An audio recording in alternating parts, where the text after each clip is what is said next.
Billionaire kicks his wife out after she gets pregnant. Years later, he sees their child on TV and realizes Leonard Hamilton was a self-made billionaire whose name graced the covers of major business magazines. He lived in a palatial estate in New York and commanded an empire that spanned continents. Known for his razor-sharp instincts and steely demeanor, he made decisions with machine-like precision, never letting emotion interfere with profits or power. He had married Elizabeth "Liz" Monroe in a whirlwind romance that stunned high society. Liz came from a modest background, smart, compassionate, and genuine. In the early days, Leonard insisted he admired these very qualities, saying her warmth was the perfect balance to his edge. But as time went on and the demands of his empire grew, the very softness he loved in Liz became something he belittled. One night, after yet another merger success, Leonard held a lavish party at their mansion. Celebrities, tycoons, and socialites filled every corner of the grand ballroom. While he was busy networking under the glow of chandeliers, Liz nervously pulled him aside and whispered the news she had just discovered that very morning. "Leonard, I'm pregnant." She expected Leonard to beam with pride, or at the very least, show some happiness. Instead, his eyes went dark. He muttered something under his breath, then forced a smile in front of guests, quietly ordering her to keep quiet about it until tomorrow. Liz felt a pang of dread. Something was wrong. Early the next morning, while the house was still hushed, Leonard confronted her in his study, his voice cold enough to freeze the air. "I told you from day one. I'm not interested in having a family. It's my business first, last, and always." Liz stood stunned, heart pounding. "Leonard, you can't be serious. This is our baby. Your child. How can you?" He cut her off.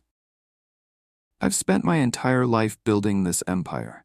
A child is a distraction, a liability I never wanted." He clenched his jaw, then spat out a command Liz never imagined she'd hear. "Leave. Now. You won't trap me with that baby." Liz's tearful pleas fell on deaf ears. He handed her a small severance check, as though that could compensate for the devastation he'd just inflicted, and threatened legal annihilation if she tried to challenge him for more. Choked with disbelief, Liz packed a single suitcase, ignoring the echo of her own trembling sobs in the silent corridors. She left the Hamilton mansion, carrying nothing but a few clothes, cherished memories, and the child growing inside her. In the months that followed, Liz faced an uphill struggle. Doors that once swung open because she was Mrs. Hamilton slammed shut. She scrounged up jobs here and there, her pregnant belly making stable work harder to find. Each time her child kicked, she felt a fierce resolve to keep going. She found a tiny apartment in a rundown building, barely more than a single room with patchy heating. There, she painstakingly planned a future for herself and her unborn child. Late nights saw her reading books on motherhood, determined to do right by her baby, heartbreak or no heartbreak. Finally, Liz gave birth to a boy, Daniel Monroe. Holding him in her arms for the first time, she felt an overwhelming wave of both love and sadness. A love that made every sacrifice worthwhile, and a sadness that his father wanted no part in his life. Liz vowed Daniel would never feel unloved. She poured everything she had into him. Although they scraped by, Liz gave Daniel a warm, supportive home. He was a bright child, precocious in a way that balanced curiosity with kindness. Money was always tight, but Daniel's biggest complaint was simply that he wished his mother didn't have to work so hard all the time. And so, years passed. Liz took on multiple jobs, waitressing, tutoring, anything that would pay. Meanwhile, Daniel thrived at school, showing a remarkable talent for music and a knack for public speaking. He grew into a young man with a spark of confidence that lit up any room. When Daniel turned 10, everything changed. A nonprofit organization came to his school searching for children with outstanding talent to feature in a televised charity special. Daniel's teacher, blown away by his sweet singing voice and presence on stage, insisted he audition. During the audition, Daniel stepped onto a small stage in a humble auditorium. He performed a solo that left every judge stunned. The clarity of his voice and the genuine emotion of a boy who'd grown up watching his mother struggle, it all came through in his performance. By the time he finished, the entire panel was on their feet. He was selected immediately. Overnight, Daniel became the face of that charity's special broadcast, a young performer with a voice that touched hearts far beyond his local community. Soon, he got invited onto daytime shows and local news segments, praising his prodigious voice and big heart. But it was one evening broadcast in particular, aired nationally, that changed his life forever. The segment opened with Daniel talking about his mother, how she sacrificed for him, and how he wanted to be successful enough to take care of her.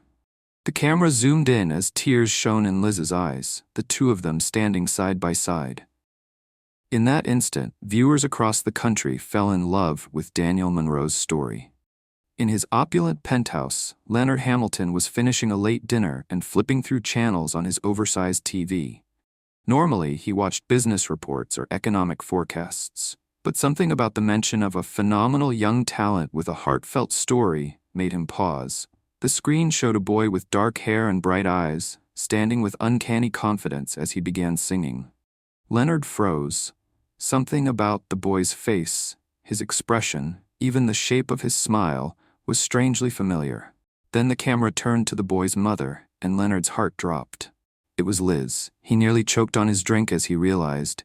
This talented child, who had the whole audience in tears, was the baby he'd banished from his life over a decade earlier. The reporter's voiceover confirmed it. Daniel Monroe, who says his only dream is to help his hard-working single mom, Elizabeth Monroe, who has been his hero from day one. Leonard could hardly breathe. He stared at the screen, the final shot showing Liz and Daniel hugging, tears of joy glistening in the studio lights. The boy looked so much like him.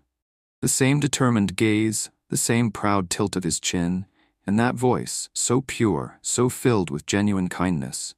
A trait Daniel clearly inherited from his mother. The same warm-hearted woman Leonard had kicked out into the cold, pregnant, and alone. For the next week, Leonard wrestled with guilt and regret like never before. As word spread about Daniel's gift, more interviews popped up online, newspapers wrote stories, and his name became a minor national phenomenon. Leonard voraciously consumed every piece of footage he could find, desperate to know more about the son he had turned away. He saw the humble apartment they lived in, Daniel's cracked keyboard, and how he practiced in the cramped living room.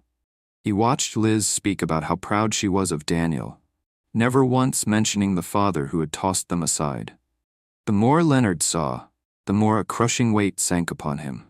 He had all the wealth one could imagine, but the simplest treasure, his own family, he had cast away. Finally, unable to bear the remorse, Leonard made a decision. He would seek them out.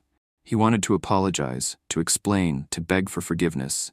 Maybe there was no chance they would hear him out, but he had to try. It wasn't hard for a man of his resources to find Liz's address.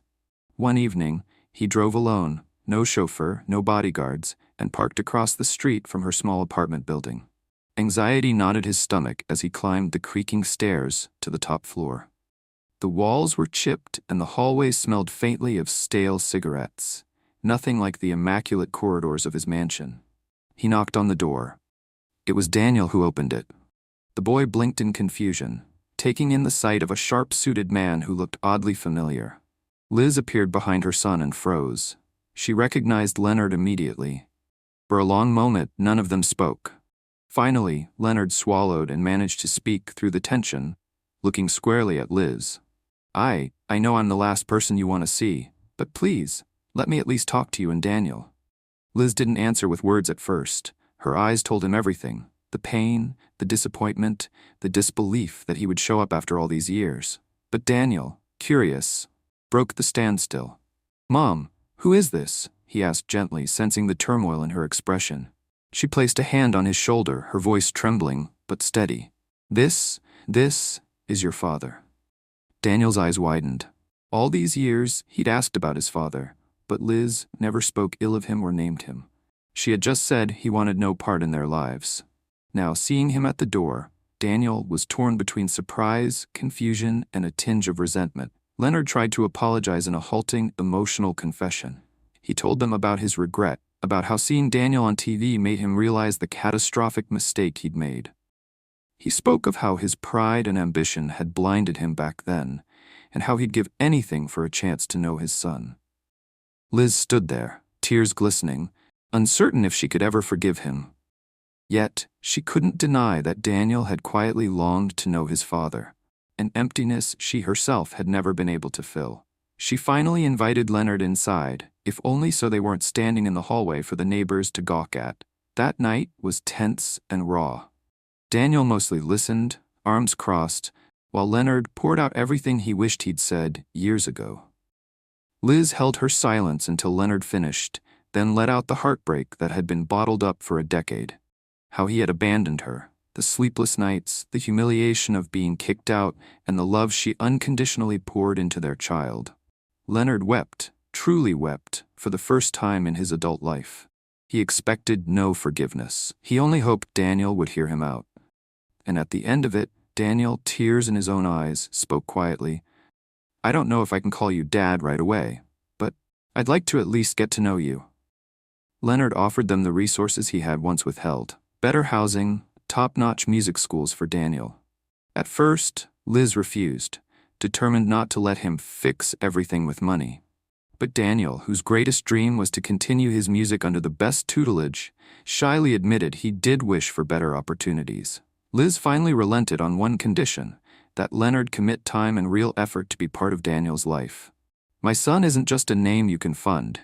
He's a person who needs a father, and if you walk away now, we are done for good." Hearing that, Leonard nodded, tears still wet on his cheeks. "I promise, I won't walk away. I won't let my pride ruin everything again." The road was far from smooth. Daniel, now on the brink of even bigger fame, had to grapple with letting a father, who was once a stranger, into his personal victories and heartbreaks. Liz had to learn to trust Leonard's intentions, uncertain if old wounds could ever truly heal. But Leonard showed up, time after time. He cheered Daniel on at his first major music competition, shooing away paparazzi so the boy wouldn't be overwhelmed. He quietly funded a scholarship program at Daniel's school, making sure other gifted students with financial struggles could pursue their art. And he spent hours with Daniel, not talking business or money, but music, learning about the child's passion, forging a bond. Liz watched this transformation with guarded hope. There were moments she saw the flash of arrogance in Leonard's eyes, but it was tempered by his sincere dedication to making amends. Slowly, the frost over Liz's heart began to melt. Months turned into a year, and Daniel's star continued to rise. Invited onto a famous primetime show, he performed live for millions. Backstage, waiting in the wings, were Leonard and Liz, standing side by side for the first time in over a decade without bitterness. They were still navigating old scars, but there was genuine warmth between them. When Daniel stepped onto the stage, his heart soared, seeing both his parents watching him with pride. After his performance, the host came over. "What a voice! Tell us, Daniel, who inspired you to sing with such emotion?" Daniel gazed directly at the camera and said, "My mom believed in me from day one. And my dad, he showed me that it's never too late to do the right thing. I'm grateful for both of them." In that moment, cameras captured the expressions of Liz wiping tears and Leonard applauding with watery eyes. A hush fell over the audience, who felt every ounce of the boy's sincerity. In the front row, Leonard Hamilton realized that all the billions in the world paled in comparison to the feeling of having his family by his side. Years after he'd cast Liz and their unborn child away, life had given him a second chance, one he'd cling to, no matter the cost. From that night on, they took slow, steady steps forward, mending a relationship once broken by pride and fear. Though some wounds never vanish entirely, there was a unity in their new beginning. A father determined never to abandon his son again, a mother forging forgiveness out of heartbreak, and a child bridging two hearts through music and unconditional love. Sometimes, Daniel would later say in interviews, when we choose forgiveness, we find the greatest harmony of all. What did you think? Did Leonard earn forgiveness? Should Liz have given him a second chance? Drop your thoughts in the comments and let us know how you felt about this emotional journey. Don't forget to like, subscribe, and share this story if it touched your heart. Your support means the world. What did you think?